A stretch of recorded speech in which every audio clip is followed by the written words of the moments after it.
Good morning and welcome back to Daybreak. And in August 2017, 19.7 million Kenyans went to the polls to elect their president. It was a long day and eventually proved a very long 4 days until IEBC chairman Wafula Chebukati announced the presidential results, declaring Uhuru Kenyatta the winner.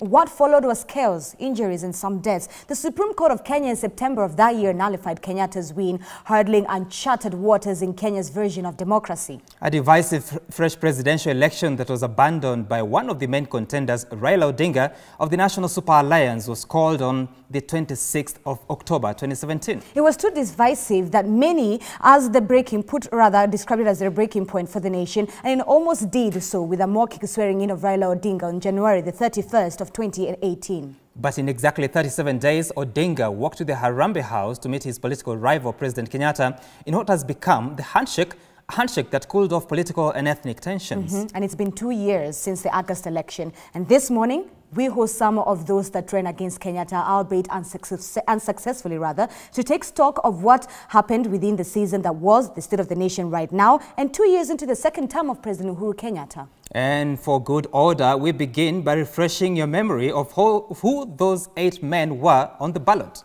Uhuru Muigai Kenyatta won both the nullified August election and the repeat presidential election in September.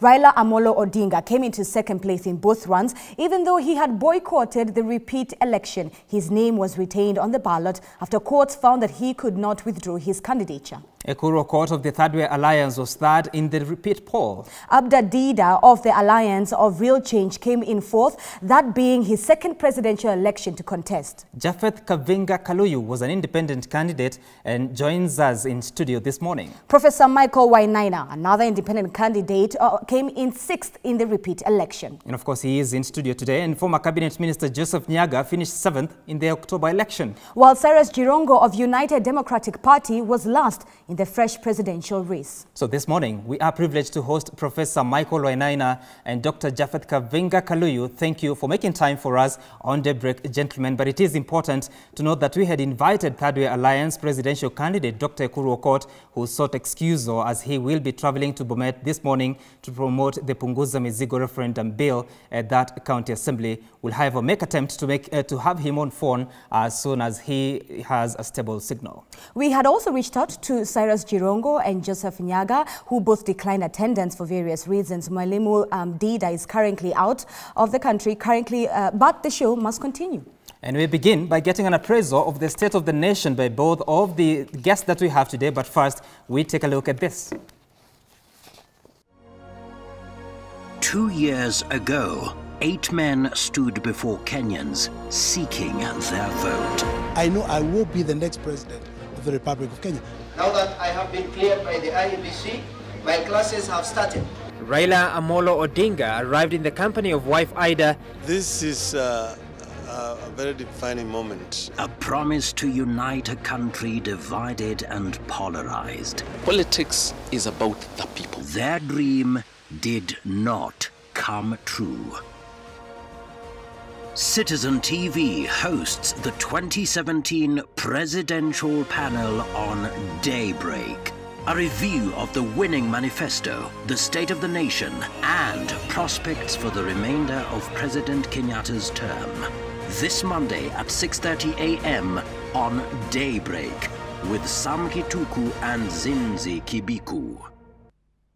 Okay.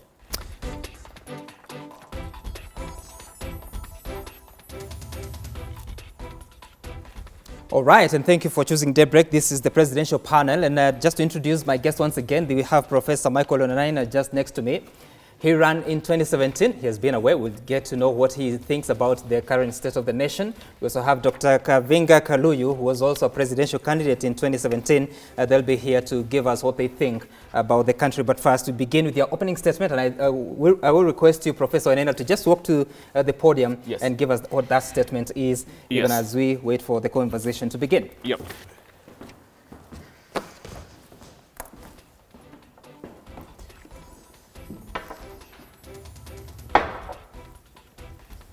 All right, Prof, you can begin. Yes, we, in this panel, ran in 2017 as the alternative to the current KANU regime, who were then masquerading as NASA and Jubilee. And I remember my friend, Dr. Ekuro Okot, called them Siamese twins, the NASA and Jubilee Brigade. I called them the two cheeks of the same ass. We felt then, very, very strongly, that the country needed new thinking, or at least different thinking.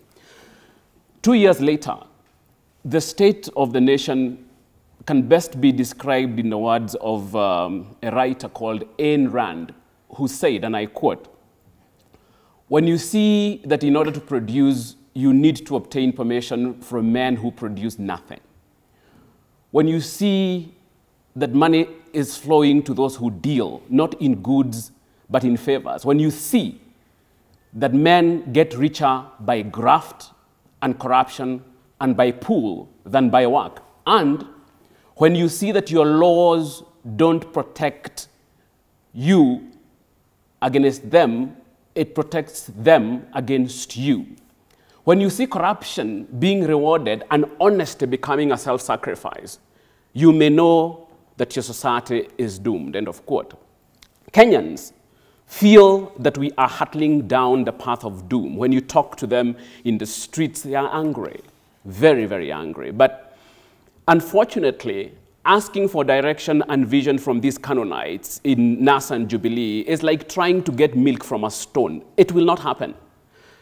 And anger is not enough. My position now remains the position I espoused in 2017. And I said, we must invest and inspire a new generation of young people who will modernize this country. A problem cannot be solved by the same brains that created it. It needs different, if not better brains. Unfortunately, we are in the same situation where we are looking for our stolen goat with the same guys who ate it. The current political class are the biggest beneficiaries of the looting and general lawlessness in our country. The status quo is good for them, and they have no motivation or intention to change it. If we will get out of the current mess we are in, we will have to do it ourselves, because we are the change we are waiting for. Thank you. All right, Prof. Quite bold there. We'll be examining or assessing what we just indicated as the opening statement. Dr. Kavinga Kalu, now it's your time. Please take the podium and give us all that. Give us a state of the nation, your assessment of where you've been, looking into the second term of President Kenyatta. You have 2 minutes to do that. Thank you. Greetings, my fellow Kenyans in Kenya and around the world. Na wasalimia wa Kenya popote mlipo katika Jamhuri ya Kenya na ulimwenguni kote mnaposikiza na kutazama. 5 years ago, I started this journey because of my visits within our communities, within our cities, and given my background in education and also in planning, I sought to understand the aspirations, the dreams, the challenges, and hopes of our people. That I thought it was the right way to do it, to discover what is important, the need, assessing the needs of our people, because you cannot solve problems you don't understand. You cannot solve problems that people have not expressed directly and that need direct resolutions. So I decided to run for an office. While there are many offices that were there to choose, I decided to choose the highest office in the land, given the background of my being in Wall Street, having been a university dean, a professor, and having written a couple of books and advised many other countries, including Nigeria, and also states in other countries, including the state of New Jersey. So I wanted to bring all that together, and I thought the best place to make the best change was to be the President of the Republic of Kenya. So we went for the campaigns, and along that were about 6 elements that were very important, and I called them the 6-point plan. And those were making life affordable. At the time, it was very difficult.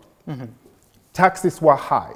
Corruption, I thought I was from outside the system, and I was going to be the end of corruption. I want diaspora to participate because they are the best ambassadors, beyond even formal ambassadors. They can bring us a lot of tourism and a lot of other businesses and referrals.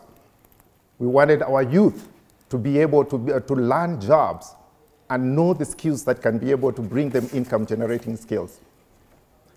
A few years later, 2 years exactly, the problems are still there.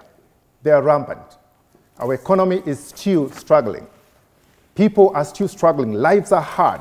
When I'm on the ground, I hear it every single day. Therefore, I believe if you're called to duty, if you're called as a leader in history, you must respond to the call. Those who decided to quit or who decided, whether they are MCS or MP senators, you do the election and you quit. That's not the way the leadership works. You continue moving forward. I've been on the ground. I've been accused of being in rural areas more than the people who live in Nairobi, even though I travel internationally across the world, working and also doing a lot of leadership workshops. So tonight, this morning, I ask that we continue the motivation and the fierceness of trying to change our nation. I congratulate the President and Raila Odinga for trying to bring the country together. But I think it can go further. We need, just because the same team is playing and you substitute for a person who can be able to score when the team is not scoring, does not mean we are not all in the same team. All right, Dr. You're already past 2 minutes. So thank you, and we'll be talking more. All right, thank you so much. Of course, that is Dr. Kavinga Kaluyu and Professor Michael Onaina here just making their opening statement.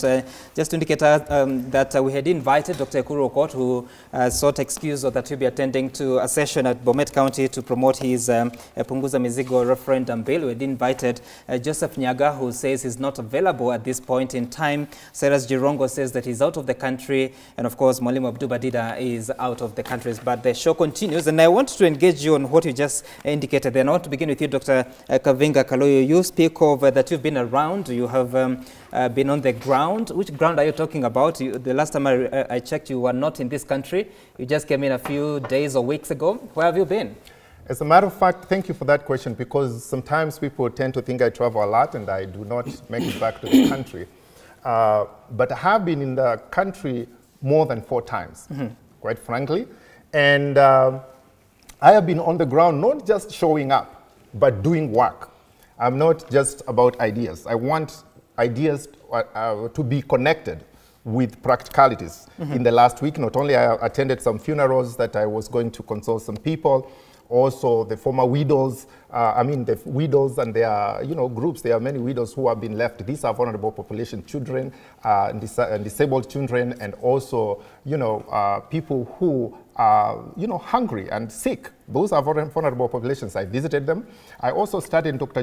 Jeff Kaluyu Library, which will be located in some place in Lower Eastern in Kitui Township. I also started Women Empowerment and Youth Resource Center.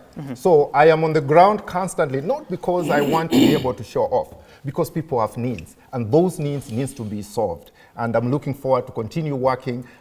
It's not about us, it's about the people and solving their problems. Professor Wainaina, let me loop you into the conversation. Where have you been?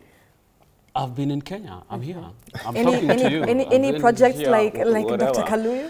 I don't know what you mean. I don't know what you mean by any projects. The job of providing for Kenyans is the job of government. It is not the job of Wainaina to do so. And one of the reasons why we're here and one of the reasons why we ran is because we believe that the people who have been given the responsibility to look after the country are not doing so. One of the things that I would like to respond to, even before we go on, is your teaser. In your teaser you say that there are people who you're calling us fellows who ran unsuccessfully. That's the word. And when I saw the teaser, I said, what are these guys talking about? There is nobody in a democracy. There is nobody who engages unsuccessfully or who engages fortuitously or but who engages. what is success for you in a presidential election? It's not a question of what is success for me. What is success in a democracy? And when you push this narrative of success or lack of success, what happens is that you discourage young people out there who are looking at participation in politics in terms of success and failure. Any young person, and I have met many of them, and I have told them, I have talked to them, and my point has consistently been, in a democracy, engagement and participation is success. So that you cannot tell young people, do not participate in politics, or if you participated in politics and you did not get elected or whatever, that is failure. That wasn't failure? Young people need to know that in a democracy, participation and engagement is success. In your opening statement, you sound very dismissive of the two leaders, that is Raila Odinga and Uhuru Kenyatta. You actually said that we are the change you're waiting for. Yes. Can you expand on these? Who are these we, and how exactly do you suggest we get there? This links to my first explanation, where I was saying, in a democracy, there is no savior in a democracy. In a democracy, you're not waiting for some guy to come and do it for you.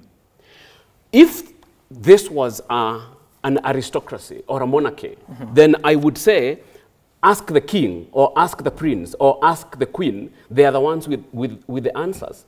In a democracy, the responsibility for changing the country, or the responsibility for development, or the responsibility for the things that we want for the country rests with the people, we the people. So when I say we are the change we are waiting for, I'm talking about us, the people. So democracy seems to be something you're echoing so far. So do you think that that handshake that we saw, was that a democratic handshake? I don't know what it was. You tell me whether it was a democratic handshake. When two people go in a closed room and come out and shake hands, what are they shaking hands over? So tell me whether that is democracy. Are those the people?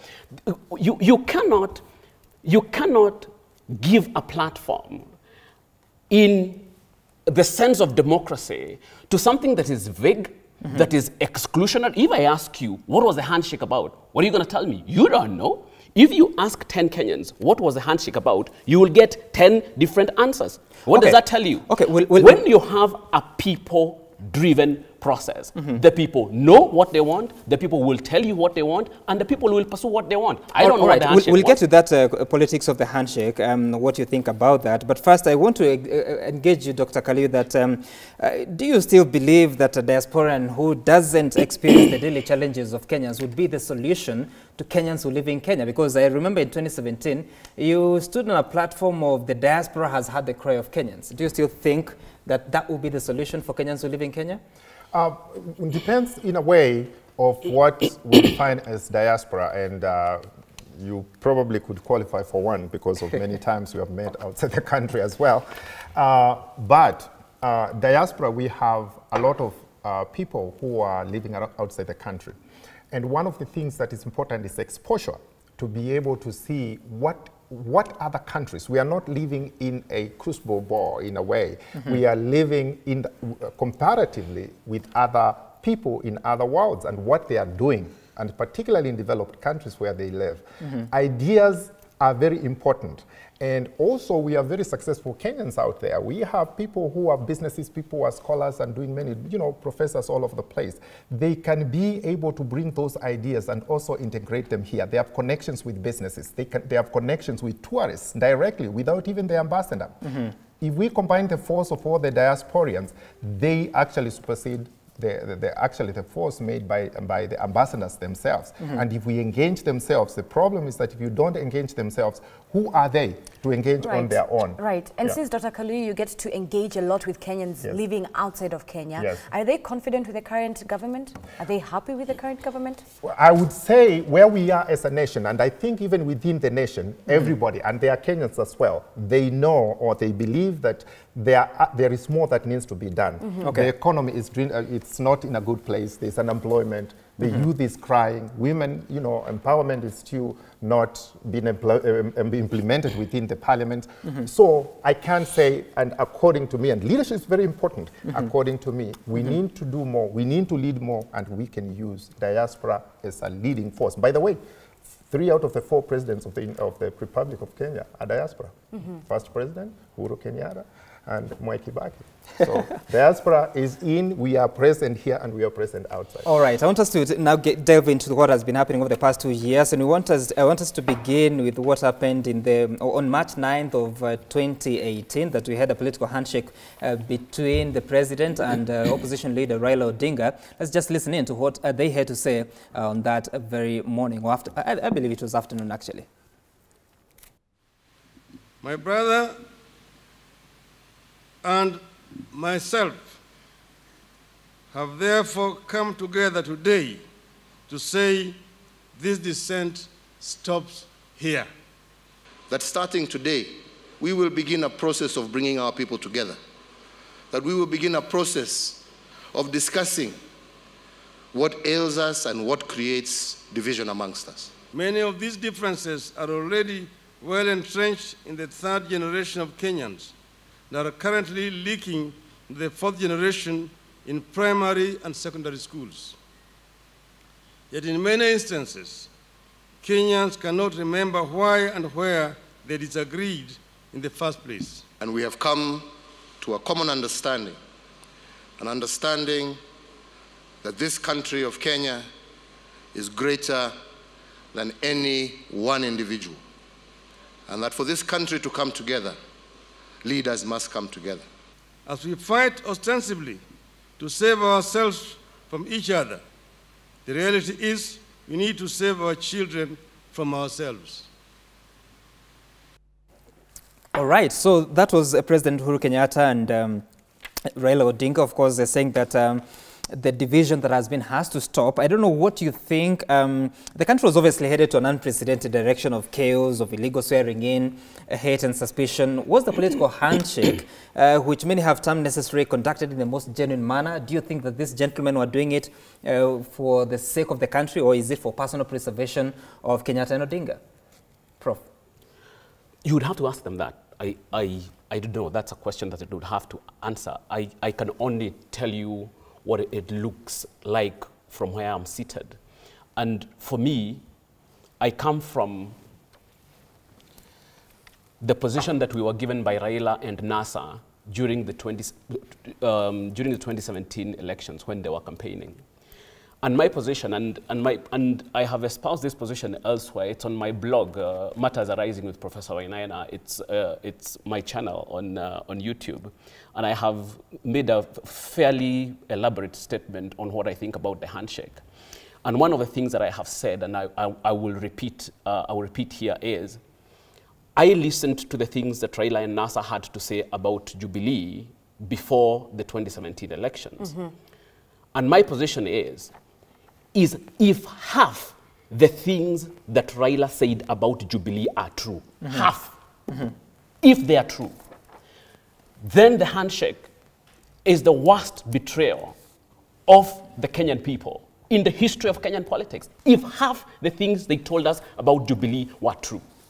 Unless the things they told us about Jubilee either were not true, or they were just trying to hype up their premium so that the handshake would be bigger than it would have been. You know, they say if you want to kill a dog, you first of all give it a bad name. So they wanted first of all give Jubilee a bad name, and then they would have a leverage in bargaining what they want in the handshake. But Prof, let me cut you short. Yes. If you said that that was the worst betrayal, don't you think, because they came out and said that the difference that they exhibit, you cannot even trace where they came from, and you'll be listening to that in a short while.